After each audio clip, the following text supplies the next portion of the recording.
Hi everyone, welcome back to my channel. और मैं आज आपको बताने जा रहा हूँ no index no follow meta tag के बारे में। No index no follow meta tag होते क्या हैं, कहाँ हम यूज करते हैं, क्यों यूज करते हैं, चलिए देखते हैं। सबसे पहले मैं सिंपल लैंग्वेज में समझाऊंगा कि इन दोनों का मतलब क्या है। नो इंडेक्स का मतलब है सर्च इंजन को ये बताना कि भैया हमारा पेज इंडेक्स ना करें, स्टॉप इंडेक्सिंग। और नो फॉलो का मतलब ये होता है कि सर्च इंजन को ये बताना कि मेरा पेज क्रॉल ना करें। इंडेक्सिंग और क्रॉलिंग अगर आपको नहीं पता तो मेरा एक दूसरा वीडियो है जहाँ आप इसकी डेफिनेशन और थोड़ी डेप्थ नॉलेज ले सकते हैं। बट इन शॉर्ट मैं यहाँ बता देता हूँ कि इंडेक्सिंग मतलब आपका वेब पेज सर्च इंजन पे नहीं दिखाया जाएगा अगर वो हम इंडेक्सिंग स्टॉप कर दें।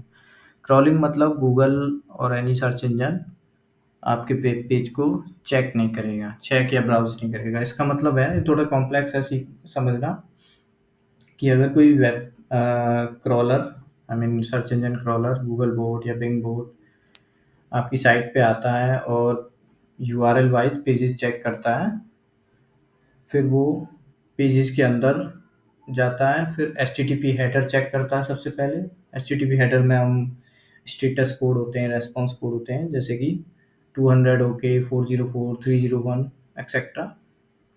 फिर उसके बाद वो मेटा टेक्स्ट चेक करता है, फिर लिंक्स, कंटेंट और schema, external links and all.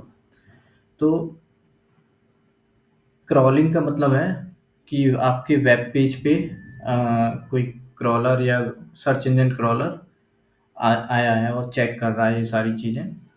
और वो अलग बात है कि वो एचटीटीपी हेडर में जैसे 404 मिला तो बाकी चीज़ें वो नहीं चेक करेगा।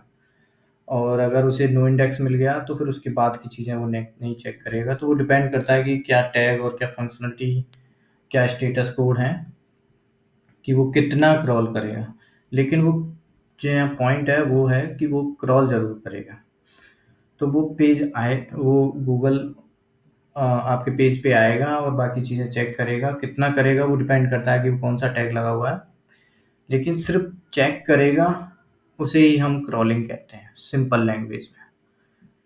तो वो क्रॉलिंग अगर आपको रोकनी हो तो नो फॉलो टैग आपको लगाना पड़ेगा। तो ये कहाँ लगाते हैं हम मेटा टैग? ये हम लगाते हैं हेड सेक्शन में।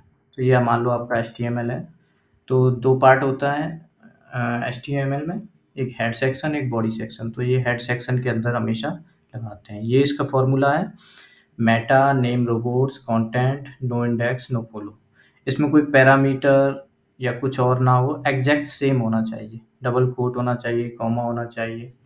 तो ये एग्जैक्ट सेम होगा तो ही ये वर्क करेगा। अगर पैरामीटर या किसी वेरिएबल के थ्रू हम ये लेके आ रहे हैं और वो यहाँ पे शो हो रहा है, कैसे भी डायनामिकली भी ला सकते हैं, लेकिन अगर वो यहाँ शो हो रहा है तो गूगल वो ये इग्नोर कर देगा, रीड नहीं करेगा।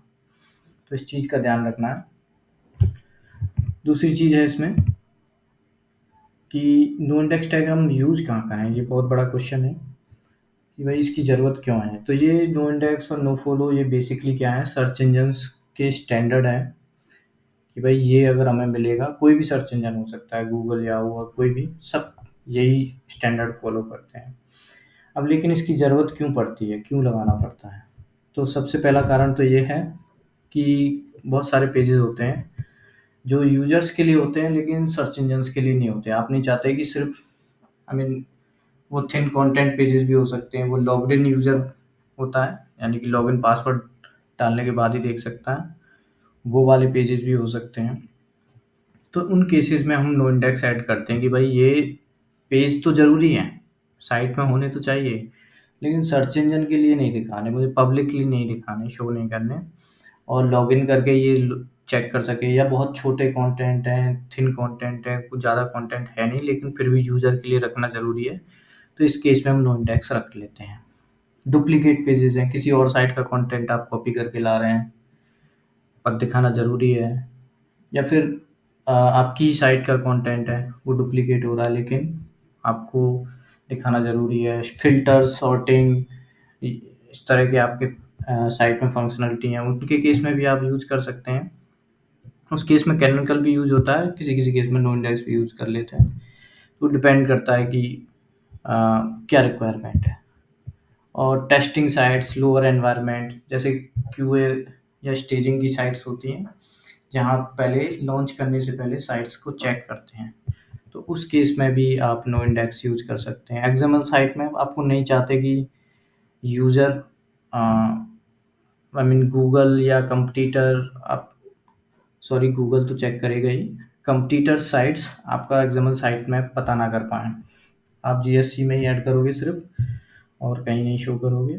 तो अननेसेसरी बहुत सारे साइट में होते हैं, किसी की साइट में तो गूगल पे दिखते रहते हैं, किसी कीवर्ड पे भी रैंक कर जाते हैं, तो उस केस में नो इंडेक्स हम लगा देते हैं। ये मैंडेटरी नहीं है, और उसमें मेक श्योर कि नो फॉलो ऐड ना हो। नहीं, नो फॉलो ऐड होगा तो वो लिंक्स भी चेक नहीं कर पाएगा।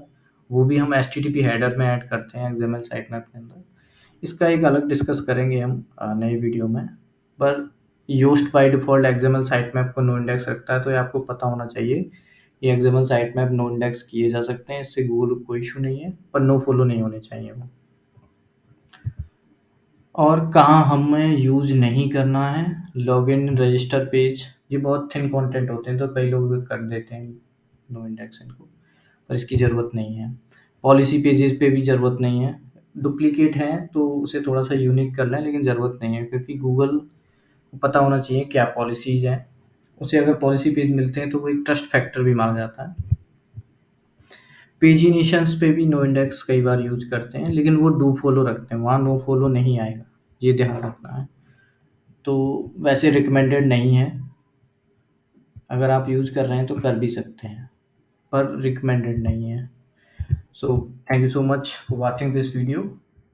तो you can contact here on this mail ID, अगर आपको कुछ क्वेरी है, कोई हेल्प चाहिए और आपको ये सर्विसेज चाहिए, तो आप कॉन्टैक्ट कर सकते हैं। Thank you so much.